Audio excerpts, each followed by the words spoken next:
Y'all, Tommy Lee just put Tamar Braxton's man Jr. on blast and slammed him for being a user, claiming that he used her to get under Tamar's skin and humiliate her. Like that's not wild enough.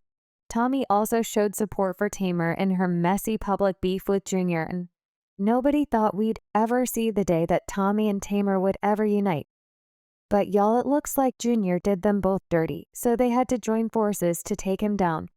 You know what they say, the enemy of my enemy is my friend. Now Tommy did not come to play at all, because she also made some concerning allegations about Jr., a bully who allegedly put hands on her and Tamar. But how on earth did Tommy even come into this conversation, or is she just Jason Cloud now? For those of you who don't know, these two women have had beef for a very long time, and they never turned down an opportunity to throw shade at each other. For example, when Grand Rock acted a fool at Tamar's concert last year, Tommy was quick to throw shade and accused Tamar of trying to use fishing for clout. But it backfired Tamar. Then our Tommy fulfilled, accusing her of being a flop, she said. And before someone takes my phone, if you on C and your name starts with a T and you never even sold out a bag of blow pops, stay silent. God bless y'all, let me and my team heal from this trauma in peace. She continued, so now y'all want me to address Utah Fork reality stars, never me, and my Muppet employed self will keep you on the list. If I need a non-fighting seat, be head for a 2,500 an episode. For one of these shows of mine, I'm casting for We Not the Same. Go sell some app for your next hit. I'm going to come with my next hit. But if you're wondering where this all started from, and what it has to do with anything, well, this is how it began. Tommy was salty about Tamar's comments, even though she was the one who randomly decided to start acting messy. At the same time this was happening, Tamar was having issues with her boo thing. Then Jr., a few days before, Jr. had dumped her on social media, blindsiding her. The next thing we knew, he had hooked up with Tommy, and it was clear as day that they were still together, despite Tamar, God bless her little Hart, immediately took this as a sign to fight for her man and take him back from her op. She succeeded, but she looked like a total bird brain to make the situation more embarrassing, though she bragged about taking her man back and threw some shot to Tommy. That's why I had to go get my man back, y'all.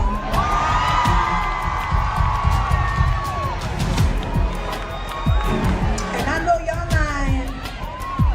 If y'all thought I was gonna let my man go because he took some crackhead to a basketball game while we was broke up. Oh, hey.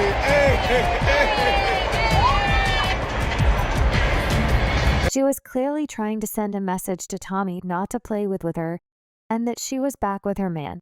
She probably thought this would make Tommy salty.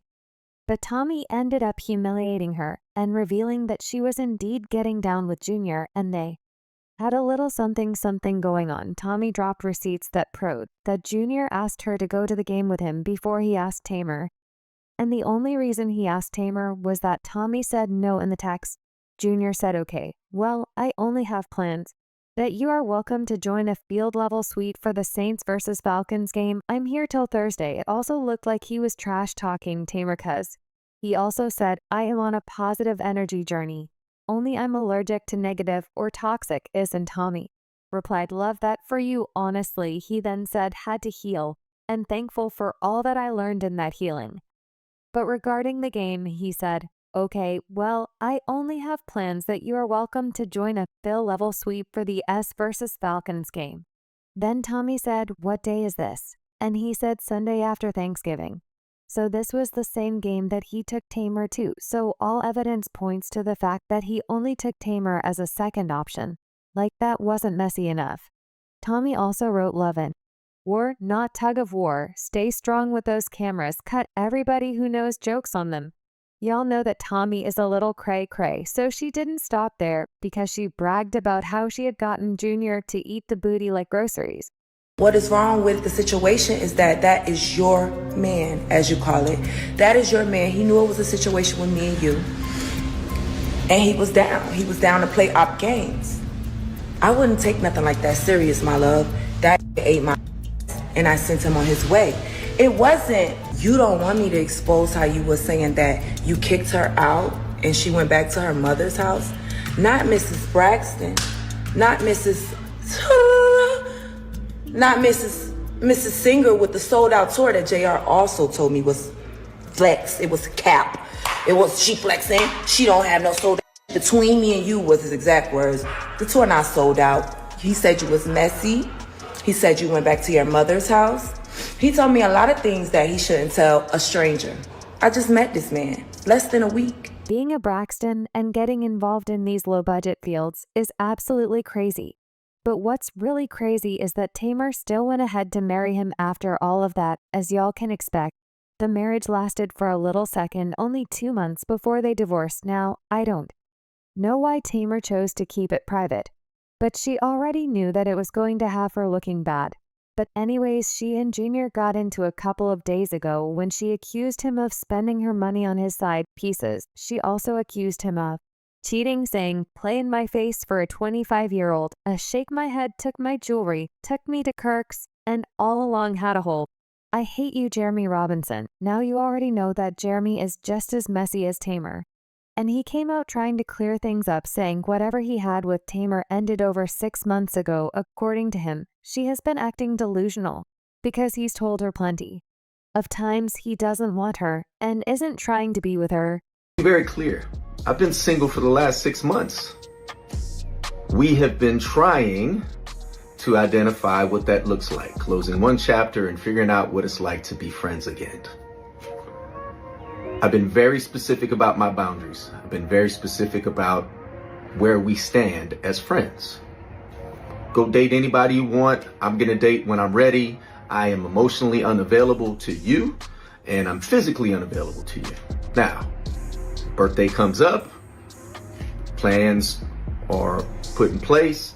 Of course, I want someone that I consider to be family to be involved in that, because if anybody knows her, she is big on birthdays.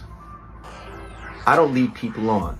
I'm very direct. Listen, if anything that you're doing or that you want to do comes with an agenda, I don't want to be involved in it at all. I don't want you to be involved in my birthday plans. I don't want you to come to Turks and Caicos. This is not a reconciliation time.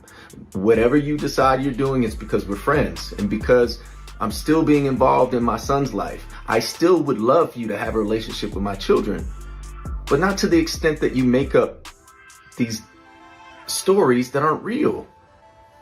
I went to New Orleans. I booked my room at Four Seasons on booking.com and didn't realize that the card I'm using, which also ends in the same 3 last numbers, was tied to something that we booked several months ago. No harm, no foul. We're talking $900. Stop it. While I'm in New Orleans for a funeral, my really good 25 plus year friend who passed away, I spent time with his family. I extended my stay because I needed time to reset. So I get a call yesterday. "Hey, did you stay at Four Seasons?" "Yeah, I did. In fact, I extended. I gave them my card and everything's good." "Why, what's up?" "Oh, well, I got a call about some chick who used my card at Four Seasons." I said, "That's not possible. This is funny. Ha ha ha. What are you talking about?" "Well, I thought we can be friends. We can talk about it, but this is laughable. I didn't stay with anybody at the Four Seasons. I'm not seeing anybody. Wasn't on a date. None of that. If I was, you're my friend. What do I have to hide about that?" I'll just say cooler heads didn't prevail, and next thing you know, I'm on her story and I'm being accused of things which are just blatantly not true. I have never led Tamar Braxton on. I never will, nor will I.